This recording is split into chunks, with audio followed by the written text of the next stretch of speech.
की शुभकामनाओं के लिए और माननीय प्रधानमंत्री जी के नेतृत्व में जो अनेक पहल की जा रही है, उद्योग की चुनौतियों का सामना किया जा सके और उद्योग के भविष्य में विश्वास पैदा किया जा सके। The book is publish.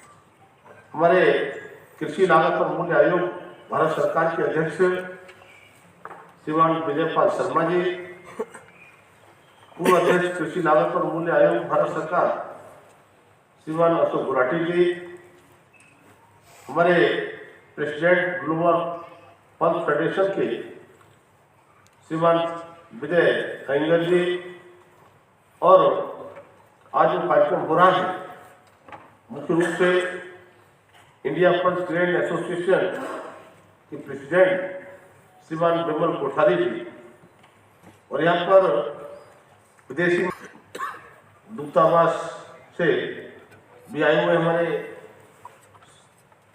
अतिथि, अन्य गणमान्य व्यक्ति और मीडिया के साथी। सबसे पहले मैं इस कार्यक्रम में आप सबका हृदय से स्वागत और अभिनंदन करता हूँ।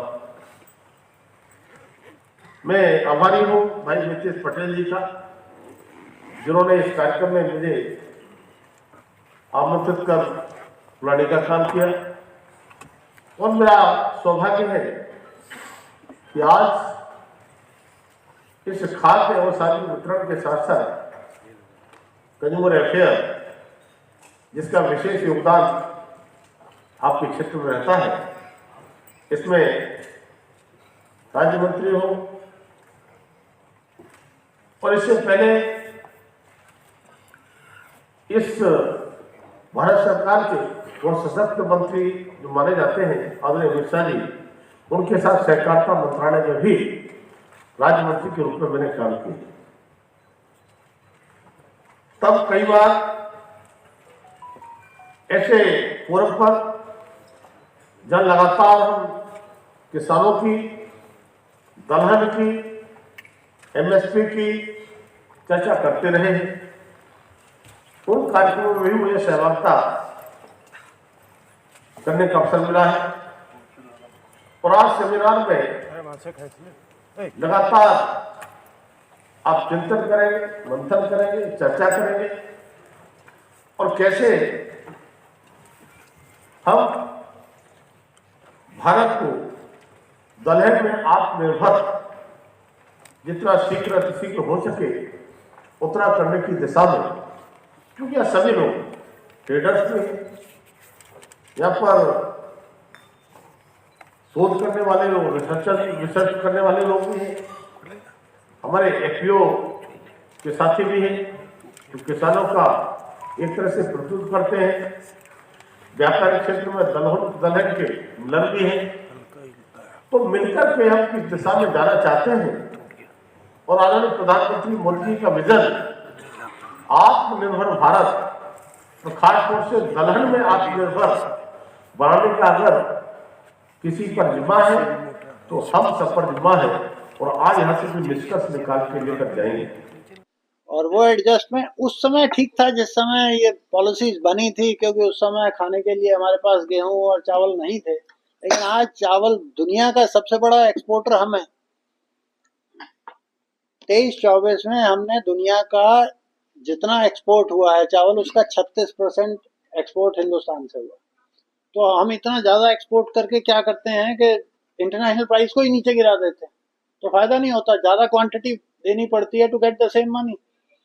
तो आप उसको पॉलिसी को थोड़ा करेक्शन चाहिए, और वो थोड़ा सा करेक्शन आप करेंगे, ये जो मैंने सुझाव दिया, तो आपकी समस्या विद इन, और 5 साल का एश्योरेंस दीजिए, और 5 साल के लिए कह दीजिए कि हम जो भी, खासतौर से पंजाब हरियाणा बेल्ट में जहां पानी की table, ground water table is going down, कि हम 5 साल के लिए आपको ये 35,000 रुपया पर हेक्टेयर भी मिलेगा, और जितना पल्सेस और ऑयल सीड्स उगाओगे वो हम एमएसपी पे खरीदेंगे आपको। मैंने अपने एड्रेस में बताया था, लगभग हमारा मानना है कि 40 से 45 लाख टन इस बार इम्पोर्ट होगा। तो पिछले साल 47 लाख टन इम्पोर्ट हुआ था, जिसमें 16 लाख टन मसूर की दाल थी, और जो मेरे ख्याल से मसूर का जो आयात है वो कुछ ज्यादा हुआ था। लगभग हमारे यहाँ 8 से 10 लाख टन मसूर चाहिए। इस बार 16 लाख टन का इम्पोर्ट हुआ था। दूसरा हमारे यहाँ इस बार पिछले साल जो था वो येलो पीस का काफी इम्पोर्ट हुआ था।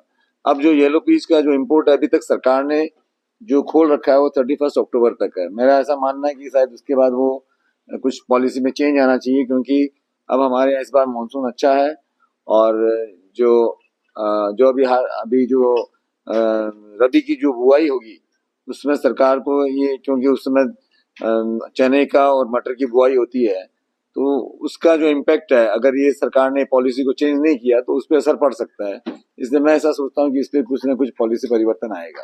तो हो सकता है कि इस साल थोड़ा इम्पोर्ट जो पिछले साल था उससे कम होगा, और इस साल चूंकि मानसून अच्छा है तो हमारा उत्पादन भी अच्छा होगा। तो उत्पादन अच्छा होगा तो हमारे यहाँ जो इम्पोर्ट है उसमें कुछ कमी आएगी। देखिए, हमने जो चर्चा की है अपने इनॉग्रेशन सेरेमनी में देखा है कि सरकार आत्मनिर्भरता की बात कर रही है, तो हम भी एक अच्छी बात है, खुशी की बात है कि हम आत्मनिर्भर हो, क्योंकि हमारी रिक्वायरमेंट बढ़ रही है। 2030 तक हमें हमारा ऐसा अनुमान है कि 40 मिलियन टन दाल चाहिए, जबकि हमारा उत्पादन लगभग 24 से 25 मिलियन टन, मतलब 240 से 250 लाख टन तक लास्ट 3-4 सालों में देखा गया है। तो अगर इसको उत्पादन को बढ़ाना है तो सरकार को एक लॉन्ग टर्म पॉलिसी चाहिए। अभी हम देख रहे हैं पॉलिसी जो है बहुत शॉर्ट टर्म पॉलिसीज है, जो एक फायर फाइटिंग जिसको पॉलिसी कहते हैं उस तरह की पॉलिसी है।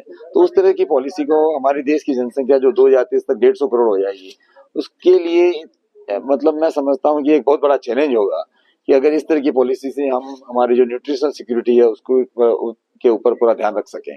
तो इसलिए जरूरी है कि हम एक लॉन्ग टर्म पॉलिसी की, क्योंकि हमारा ट्रेड भी काफी इससे विचलित हो रहा है, क्योंकि लास्ट जनवरी 2023 से लेके अभी तक लगभग 13 नोटिफिकेशन रिसीव हो चुके हैं। तो इससे क्या हमें ट्रेड में भी बड़ी अनसर्टेनिटी है कि सरकार की अगले 2 महीने बाद क्या पॉलिसी। जैसा कि येलो पीस का इम्पोर्ट अगर आप देखें, पहले सरकार ने 7 दिसंबर को खोला और 31 मार्च तक खोला, 31 मार्च से 30 अप्रैल किया, 30 अप्रैल से 30 जून किया और उसके बाद अक्टूबर कर दिया। अब हमें ये मालूम कि अक्टूबर के बाद इम्पोर्ट खुलेगा या बंद होगा। और यहाँ पे और इंटरनेशनल मार्केट से येलो पीस का यहाँ पे हमारे जो मार्केट में डंप हो येलो पीस डंप हो रही है। येलो पीस के दाम जो 45 रुपए थे घटकर 35 रुपए हो गए हैं, और अगर ये कंटिन्यू रहा इसी तरह रहा तो मेरा अनुमान है कि 30-32 रुपए हो जाएंगे। तो इससे क्या होगा कि किसान जो है वो जो हमारी जब जो ग्रोइंग जो हमारा रबी सीजन का जो बुआई का समय आएगा, उस समय फिर किसान जो वो रिलक्टेंट होंगे कि वो हिचकेंगे कि हमको प्रोडक्शन की 30-32 रुपए वो कोई दाल नहीं उगाना चाहेंगे, क्योंकि उनके लिए कोई इंसेंटिव नहीं है। तो वो 30 उनके लिए अगर उसमें नुकसान है, फिर वो दूसरी क्रॉप में शिफ्ट होंगे, तो एक हम विशेष साइकिल में फंस जाएंगे। इसलिए जरूरी है कि इस पे एक बहुत लॉन्ग टर्म पॉलिसी चाहिए।